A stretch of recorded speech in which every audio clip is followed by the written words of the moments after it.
안녕하세요. 오늘은 많은 분들이 궁금해하시는 비자에 대한 내용을 가지고 왔습니다. 오늘의 주제는 한국에서 E9 비자에서 E7 비자로 변경 가능할까요?입니다. 결론부터 말씀드리자면 예스입니다. 조금 까다롭지만 준비만 잘하면 여러분도 E7 비자를 얻을 수 있습니다. 이해하기 어려운 비자 변경, 오늘 간단하고 쉽게 알려드리겠습니다. 크게 누가 신청할 수 있는지, 점수는 어떻게 딸 수 있는지로 나눠 이해하시면 좋습니다. 제일 먼저 체크할 것은 내가 자격이 되느냐입니다. 자격이 안 되면 어떤 자격을 요구하는지 알아두는 것도 도움이 될 겁니다. 우선 여러분의 비자가 E9, E10, H2여야 합니다. 둘째, 한국에서 4년 이상 일하고 있어야 합니다. 셋째, 연간 소득이 2,600만 원 이상이어야 합니다. 여기에 하나 더 중요한 게 있는데 사장님 추천이 있어야 한다는 겁니다. 내가 신청하고 싶다고 신청서를 내면 되는 게 아니라 사장님 추천이 꼭 있어야 신청이 가능한 거죠. 그럼에도 불구하고 많은 사람이 신청하기 때문에 신청자들의 점수에 따라 E7 비자를 받을 수도 그렇지 않을 수도 있습니다. 그럼 점수를 얻기 위해 어떤 항목들이 있는지 같이 알아보겠습니다. 두 번째는 점수를 어떻게 얻는지에 대해서 설명드리겠습니다. 여러분이 1년에 버는 돈이 최소 2,600만 원 이상 되면 된다고 말씀드렸습니다. 2,600만 원 이상이 되면 10점을 얻을 수 있고 3천만 원 15점, 3,300만 원 이상일 때는 20점이 되겠습니다. 돈을 많이 벌수록 유리하네요. 정기적금과 집, 아파트, 땅을 사놓는 것도 도움이 많이 됩니다. 여기 보시면 A 부분은 2년 이상 적금을 들고 계시는 게 하나 점수로 되고요. 2년 이상 정기적금이 1억 원 이상이면 15점, 6천만 원 이상이면 10점입니다. 3천만 원 이상일 땐 5점이고요. 그리고 국내 자산 그러니까 부동산이나 자기 집이나 땅이나 이런 것들이 1억 원 이상이면 20점, 8천만 원 이상이면 15점, 5천만 원 이상이면 10점이네요.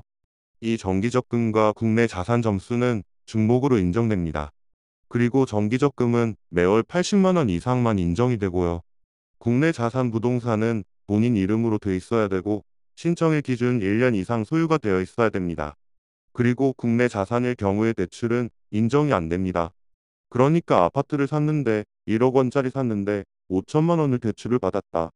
그럼 5천만 원만 인정이 되는 겁니다. 보유 자산에 대해서 점수 계산을 한번 예시로 보여드릴게요. 내가 2년 이상 국내 정기적금을 6천만 원짜리를 들었어요. 그리고 국내 자산이 아파트를 샀는데 1억 원짜리 아파트를 샀습니다. 그러면은 6천만 원에 10점 그리고 1억 원 이상 아파트 20점에서 총 30점을 얻을 수 있게 되는 것입니다. 또 학력도 점수로 인정받을 수 있는데요. 고등학교를 졸업했으면 5점, 전문학사, 그러니까 전문대죠. 2년 이상을 졸업했으면 10점, 학사 4년제 이상을 나왔어도 10점을 인정받게 됩니다. 양력은 한국에서 따도 인정받고 외국에서 졸업했어도 인정을 받게 됩니다. 여러분이 국내에서 관련 직종 경험이 있다면 좋습니다. 한국에서 대학 졸업했다면 역시 인정받을 수 있다는 내용이고요. 국내 연수 경험이 1년 이상이면 5점이 인정되고요. 6개월에서 1년 미만일 땐 3점을 얻게 되는데요. 이 A와 B는 중복으로 점수를 얻을 수 없습니다. A를 받으면 A, B를 받으면 B를 받을 수 있지 A와 B를 중복해서 받을 수 없습니다. 이거는 그리고 관련 직종에 대한 점수는 국내 교육 경험이 인정되는 것입니다. 여러분의 나이도 점수에 영향을 주는데요. 여기 보시는 것처럼 최대 20점, 24세 이하일 경우에는 최대 20점까지 받을 수 있고요. 39세는 5점을 얻을 수 있습니다. 그리고 39세 만으로 39세가 넘어가면 아쉽게도 점수를 얻을 수 없습니다. 또 중요한 거는 한국어 능력이죠. 그래서 토픽이 있고 사회통합 프로그램 KIIP가 있는데 2단계 2급 이상, 2단계 이상 2급은 토픽이고 2단계는 사회통합 프로그램을 말하는 것입니다. 그래서 2단계 이상일 때는 5점이고요. 5단계 5급 이상 5단계 이상일 때는 20점을 얻을 수 있습니다. 어떤 곳에서 일하는지도 점수에 영향을 줍니다.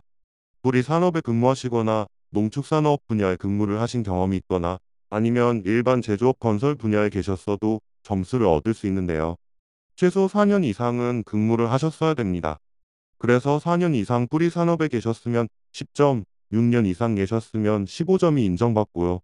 일반 제조업이나 건설업 분야에 4년 계셨으면 5점, 6년 이상 하셨으면 10점을 포인트로 얻을 수 있게 됩니다.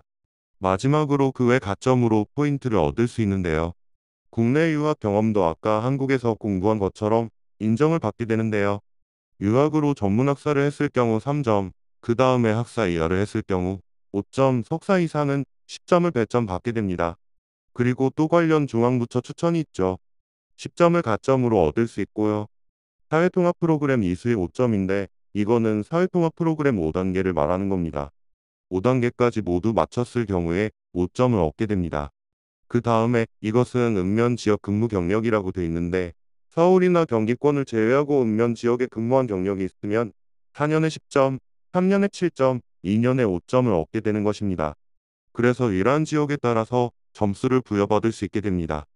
여러분들이 사회봉사를 하셨다면 기록에 따라 최대 3점까지, 또 표창 이력이 있다 그러면 최대 5점까지 얻으실 수 있습니다.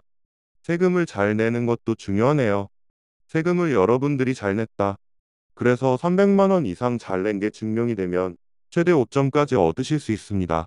이 코로나19 관련 계절 근로자 참여는 지금은 아마 해당 사항이 없을 거예요. 이게 2024년은 아직 나오지 않아서 2023년 자료라 이 부분이 있는데 지금은 아마 사라졌을 거고요. 여기에 가점으로 얻을 수 있는 점수들은 모두 중복으로 여러분들이 점수를 획득하실 수 있는 거니까요. 잘 살펴보시고 내가 어떤 거를 받을 수 있는지 확인하시기 바랍니다. 이외에도 몇 가지 항목이 더 있지만 이 정도만 알고 있어도 충분하고 무엇보다 지금까지 설명드린 항목들은 2023년 기준으로 세부 항목들은 계속해서 바뀌고 있으니까 최신 자료를 확인하셔야 합니다. 여러분들이 합법적으로 열심히 일하셨다면 대부분 어렵지 않게 커트라인 점수를 넘을 수 있으니 잘 준비하셔서 좋은 결과 있으시기를 바랍니다. 이 내용이 도움이 되셨다면 좋아요와 구독 부탁드립니다. 제가 좋은 컨텐츠를 만드는데 큰 힘이 됩니다. 감사합니다.